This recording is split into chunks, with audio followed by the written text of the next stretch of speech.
থাকলে যখন সারা বাংলার মানুষ অনেক জায়গায় ঘুম থেকে ওঠেনি, তখন ক্যানিং পূর্বের মানুষ, ক্যানিং 2 নম্বর ব্লকের মানুষ এই সকাল 8:30 থেকে এই প্রতিবাদ মিছিল শুরু করেছে। কারণ আপনারা জানেন যে এসআইআর এর নাম করে যে নোংরা খেলা সাম্প্রদায়িক দাঙ্গাবাজ বিজেপি ইলেকশন কমিশনকে দিয়ে করতে চাইছে,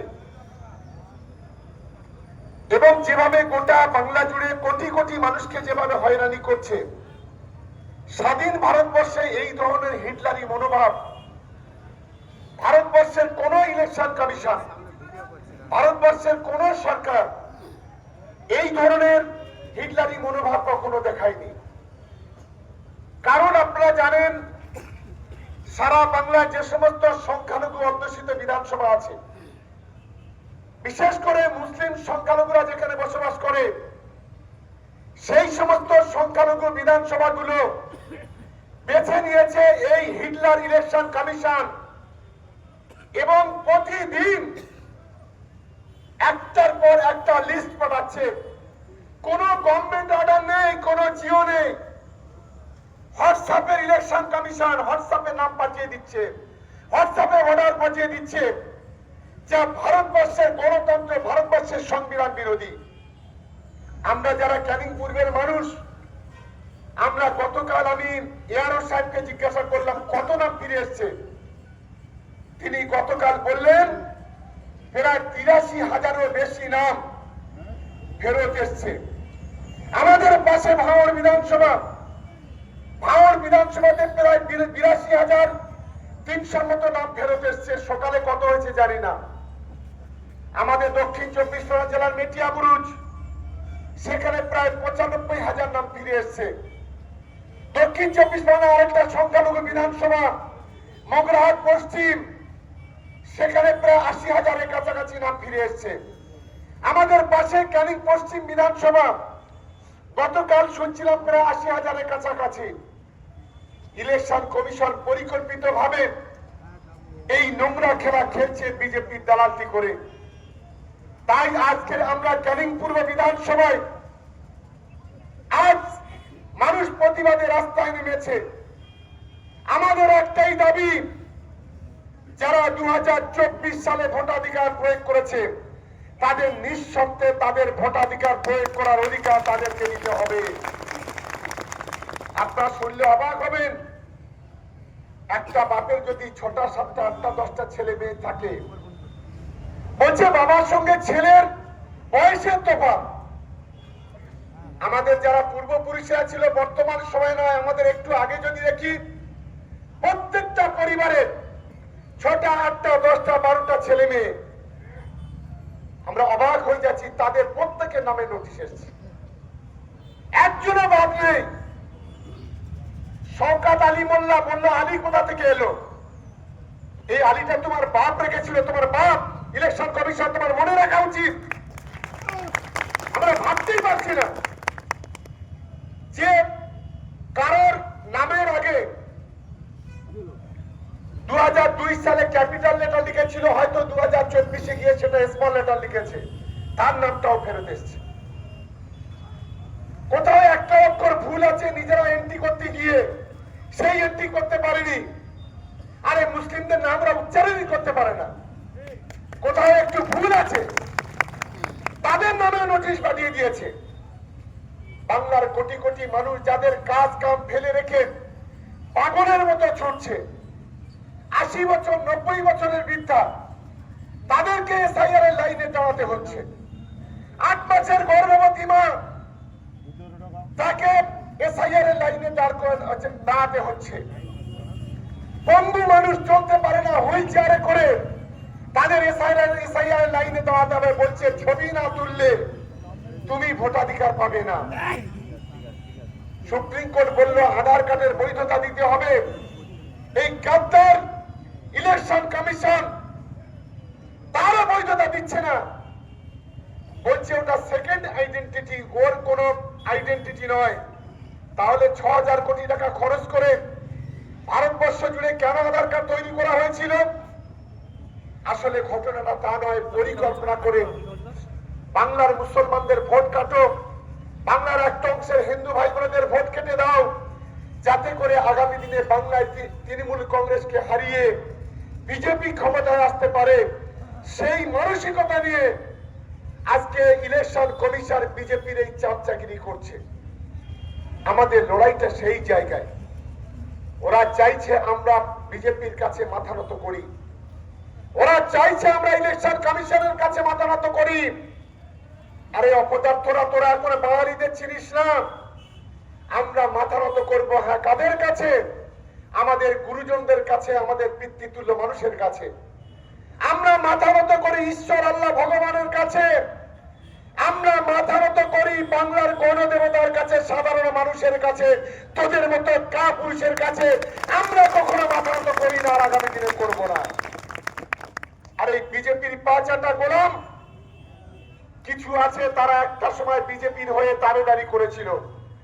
এই আমাদের পাশে ভাওড়ের বিধায়ক নওশাদ সিদ্দিকী একটা সময় বলেছিল আপনারা কোনো চিন্তা করবেন না, এসআইআর নিয়ে কোনো চিন্তা ভাবনা নেই, এখনো দালালি করছে। আমি অপদার্থটাকে বলি, আজকের বাংলার কোটি কোটি মানুষ আজকে তাদের রাস্তায় দাঁড়াতে হচ্ছে কেন? আজকে কেন তারা সবটা ফেলে রেখে পাগলের মতো আজকে ছুটে বেড়াচ্ছে? কেন আজকের ৮০ জন মানুষ সুইসাইড করলো? কেন ১৫ জন বিএলও সুইসাইড করলো? অনেকে এখনো মৃত্যুর মুখে পাঞ্জা লড়ছে। গত পরশুদিন একদল বিএলও আমাকে বললো, দাদা আমাদের সুইসাইড করা ছাড়া বিকল্প কোনো রাস্তা নেই। যে নাম একবার শুনানি হয়েছে, একবার হিয়ারিং হয়েছে, সমস্ত কাগজ জমা দিয়েছি, আবার তাদের নাম ফেরত আসছে। ভাবতে পারেন কি ধরনের নোংরামি করছে ইলেকশন কমিশন? তাই তো গোটা বাংলা জুড়ে আওয়াজ তোলা উচিত যে নিঃশর্তে প্রত্যেকটা বাংলাবাসী, ভারতবাসীর নামটা ভোটার লিস্টে তুলতে হবে। এটাই হচ্ছে আমাদের লক্ষ্য, এটাই হচ্ছে আমাদের মানসিকতা। আমি যারা হিয়ারিং এ যাবেন, আমি তাদেরকে অনুরোধ করব, আপনারা অবশ্যই আধার কার্ডটা জেরক্স করে নিয়ে যাবেন। আর যে 11টা পেপারসের কথা বলেছেন, আপনাদের যদি থাকে অবশ্যই সেটা একটা তার সঙ্গে করে নিয়ে যাবেন। যাদের জমির পাট্টা আছে, যে সমস্ত গরিব মানুষ ঘর পেয়েছেন, অবশ্যই সেই জমির পাট্টা একেবারে কোনো অসুবিধা নেই, নিয়ে গেলে হয়ে যাবে। গরিব মানুষ যারা ঘর পেয়েছেন সেই ঘরের পেপারসটা নিয়ে যাবেন। সরকারি এসসি এসটি ওবিসি সার্টিফিকেট সেগুলো নিয়ে যাবেন। এলআইসি যদি কাগজ থাকে সেগুলো নিয়ে যাবেন। এইভাবে যে 11টা পেপারস আছে ওরা চেয়েছে, তার মধ্যে কোনো একটা নিয়ে যাবেন, কেউ হেলা করবেন না। কারণ ওরা কি চাইছে জানেন? ওরা ইতিমধ্যে সারা ভারতবর্ষে হিটলারের মতো এই ডিটেনশন ক্যাম্প তৈরি করেছে। এবং পৃথিবীর একজন হিটলার ছিল, তার একটা বাহিনী ছিল জার্মানে, গেস্টাপ বাহিনী বলা হয়। সেই বাহিনীর কাজ ছিল ঠিক একইভাবে আজকে যেমন নরেন্দ্র মোদী, অমিত শাহ করছে এই যে ডিটেনশন ক্যাম্প। কোনো একদিন সিদ্ধান্ত নেবে যে যাদের ভোটাধিকার নেই তারা ভারতবর্ষের নাগরিক নয়, তাদেরকে সেনাবাহিনী নামিয়ে দিয়ে তাদেরকে গাড়িতে ভরো আর ডিটেনশন ক্যাম্পে নিয়ে যাও, জেলে নিয়ে যাও। এই ধরনের একটা চক্রান্ত আজ কিন্তু কেন্দ্রের বিজেপি সরকার করছে। এরা ব্রিটিশদের চাইতেও খারাপ, এরা ব্রিটিশদের থেকে 10 গুণ খারাপ।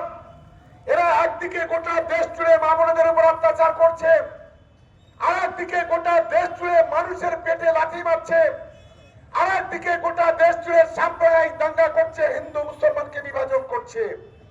আপনারা দেখবেন এই এসআইআর এর মধ্যে হিন্দু মুসলমানকে বিভাজন করছে। যেখানে দেখবেন হিন্দু ভাই বোনেদের বুথ আছে, সেই বুথে 100 নাম পাঠাচ্ছে, আর যেখানে মুসলিম ভাই বোনেদের বুথ আছে সেখানে 600 নাম পাঠাচ্ছে। এটা একটা গভীর চক্রান্ত। এটা আমাদের সকলকে বুঝতে হবে।